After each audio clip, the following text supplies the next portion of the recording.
여러분, 블록체인은 무엇일까요?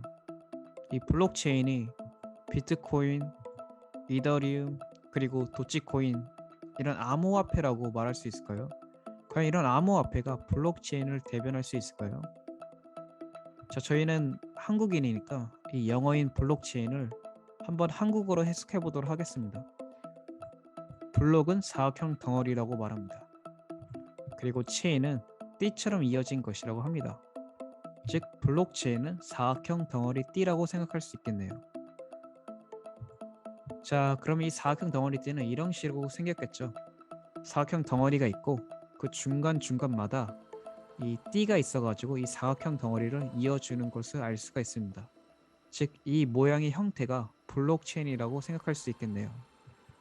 자, 그렇다면 이 사각형 덩어리 안에는 도대체 무엇이 들어있을까요? 이 덩어리 안에는 거래 내역이 들어있습니다. 그러면 좀 더 확장해서 다시 말하자면 이 블록체인은 거래 내역이 담긴 사각형 덩어리 띠라고 볼 수 있겠네요. 그럼 예시를 들어가지고 이 앨리스와 밥이 있습니다. 앨리스가 밥에게 0.5 비트코인을 넘겨줍니다. 앨리스가 밥에게 0.5 비트코인을 넘겨줬으니까 거래 내역이 발생한 거겠죠. 이 거래 내역은 당연히 블록 안에 들어가야 되겠죠. 이런 식으로 블록 안에 들어가니까 이 앨리스가 밥에게 0.5 비트코인을 준 내역이 이 블록 안에 들어간 것을 알 수가 있네요. 자, 그러면 이렇게 지루한 블록체인 이야기를 잠시 제쳐두고 재밌는 상상을 한번 해보도록 하겠습니다. 자, 이제 여러분의 여자친구 또는 남자친구로 한번 상상해 보도록 하겠습니다. 여러분의 여자친구 또는 남자친구는 기억력이 너무 좋아요. 기억력이 너무 좋아가지고 이 친구에게 기억 왜곡이라는 것은 존재하지가 않아요. 즉, 다시 말하자면 여러분의 사소한 말까지 다 기억을 하고 챙겨주는 아주 착한 사람입니다.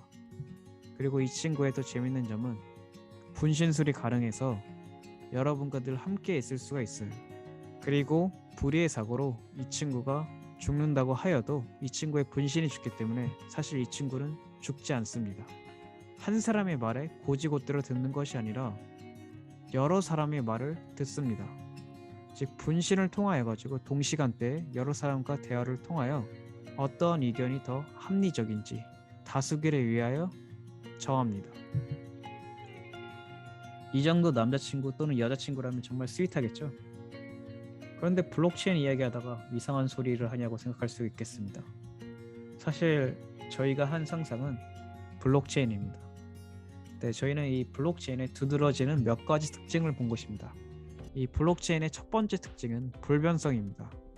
저희가 상상했던 그 여자친구 또는 남자친구는 기억력이 너무 좋아서 기억 왜곡이 일어나지 않죠. 이와 같이 이 블록체인에 데이터가 한번 들어간 이상 이 데이터는 바뀌지가 않습니다. 개발자의 할아버지가 와도 어느 누가 와도 바꿀 수가 없습니다. 그렇기 때문에 이 블록체인은 불변하다고 볼 수가 있겠습니다. 그리고 이 두 번째 특징은 탈중앙화 그리고 영속성입니다. 이 저희가 상상했던 그 친구는 분신술이 가능했죠. 분신술이 가능하니까 여러 사람을 한 번에 만날 수도 있었겠죠. 즉, 다시 말하자면 이 블록체인도 이 탈중앙화여가지고 이 여러 사람들이 이 똑같은 블록체인을 갖고 있을 수가 있습니다. 그 말은즉슨 이 여러 사람이 이 블록체인을 동시간대에 접근을 할 수 있다는 얘기입니다. 자, 이 탈중앙화는 기존의 시스템인 중앙화 시스템과 전혀 다름을 나타냅니다. 이 탈중앙화는 이 기존의 중앙화 시스템과 아주 다른 양상을 보입니다.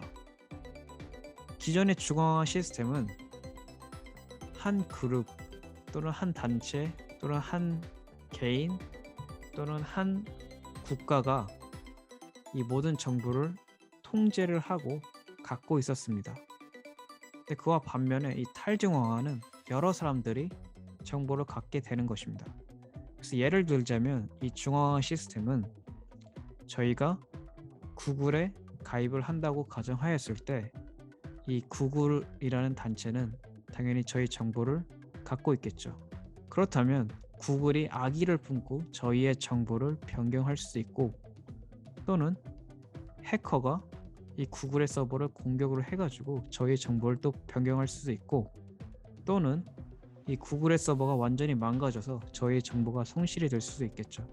이처럼 이렇게 중앙화 시스템은 보안적으로 취약한 부분이 있는 것을 알 수가 있습니다. 그와 반면에 이 탈중앙화된 블록체인 시스템은 여러 사람들이 이 똑같은 블록체인을 갖고 있기 때문에 이 중앙화 시스템에서 보인 이 보안적인 취약한 부분을 좀 메꿀 수가 있습니다. 예를 들어 가지고 이 구글이 저희의 정보를 갖고 악의를 품고 바꿀 수도 있지만, 이 탈중앙화된 블록체인 시스템은 여러 사람들이 갖고 있기 때문에 이 한 사람이 자신의 블록체인을 바꾼다고 하여도 여러 사람들의 블록체인을 바꾸지 않았기 때문에 당연히 악의적으로 이 저희 정보를 바꿀 수 없겠죠.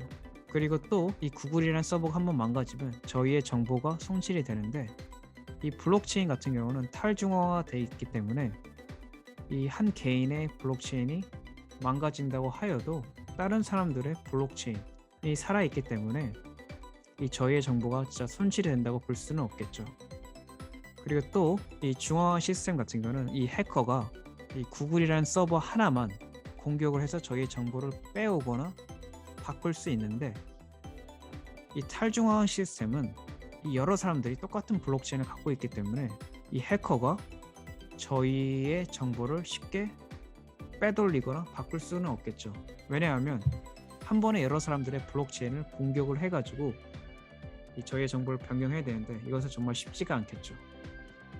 그리고 세 번째 특징은 이 저희의 여자친구 또는 남자친구가 합리적인 판단을 할 수 있다고 하였는데, 이와 마찬가지로 이 블록체인도 합의 알고리즘이라는 것을 사용합니다.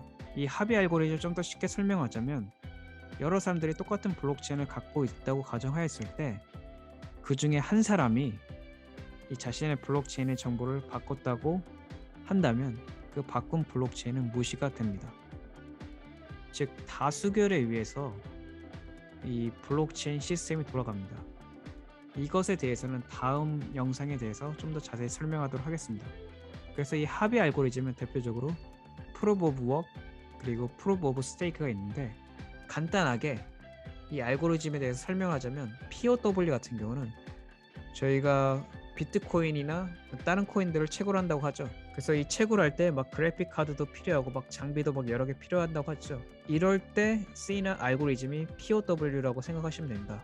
즉 POW는 이렇게 블록이 있고 그 다음 블록을 찾기 위해서 계산을 합니다. 이렇게 계산을 하는 과정에서 이런 장비들도 필요하고 그리고 많은 전기들도 소모가 되겠죠. 그래서 이 그 다음 블록을 찾게 된다면 일정량의 코인이라는 보상을 얻게 됩니다. POW와 반대로 POS 같은 경우는 계산을 하지 않고 저희는 그냥 코인을 홀드 시키면 됩니다. 이 코인을 스테이킹을 하면 자기가 저절로 그 다음 블록이 무엇인지 검증을 하게 됩니다.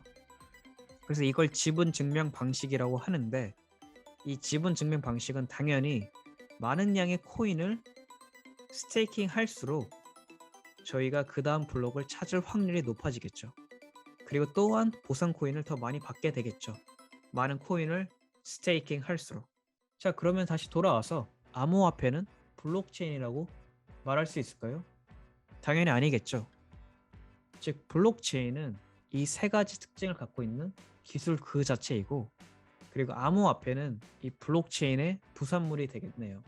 다시 말하자면 저희가 암호화폐를 보내거나 받을 때마다 이 블록체인의 기술이 적용이 되어서 이 거래 내역이 블록 안에 들어가게 된다고 생각할 수 있겠네요. 이렇게 블록 안에 들어가면 불변성도 되고, 그리고 탈중화가 돼가지고 모든 사람들이 그 블록 거래 내역을 접근할 수 있고, 그리고 합의 알고리즘을 통해서 그 다음 블록도 찾아낼 수도 있겠네요. 자, 그러면 조금 더 나아가지고 저희가 블록체인의 대표적인 두 가지 역사를 한번 알아보도록 하겠습니다. 그래서 블록체인의 대표적인 두 가지 역사는 첫 번째 당연히 비트코인의 탄생이겠죠. 2008년 사토시 나카모토라는 불리는 사람 또는 그룹에 의하여 이 블록체인 기술이 접목된 암호화폐인 비트코인이 나오게 됩니다. 이 당시의 블록체인은 비트코인을 주고받고 하는 거래 목적으로 주로 사용되었습니다.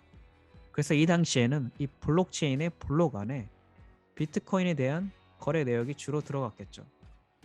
그리고 2년 후 2010년 5월 22일 날 만 비트코인을 통해 파파존스 피자 두 판을 사 먹으면서 이 비트코인이 진짜 거래 시스템으로 각인되는 날이 되었습니다. 자, 두 번째로 스마트 컨트랙의 탄생입니다. 이렇게 비트코인이 탄생하고 이렇게 비트코인을 쓰게 되면서 이 비탈릭 부테릭이라는 사람은 블록체인의 블록 안에 거래 내역만 저장하는 것이 아니라 이 자산을 넣으면 어떨까라는 생각을 하게 됩니다.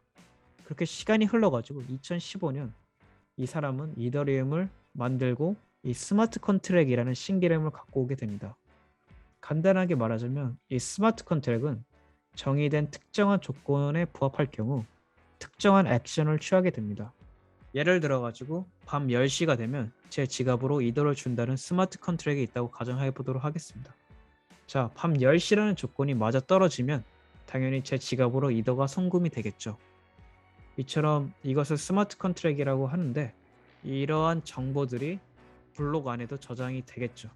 다시 말하자면 이렇게 스마트 컨트랙을 통하여서 이런 조건들도 블록 안에 저장을 할 수가 있겠죠. 그 다음 시간에는 조금 더 구체적으로 블록체인의 구조 그리고 이 블록체인이 어떤 식으로 작동하는지에 대해서 한번 알아보도록 하겠습니다.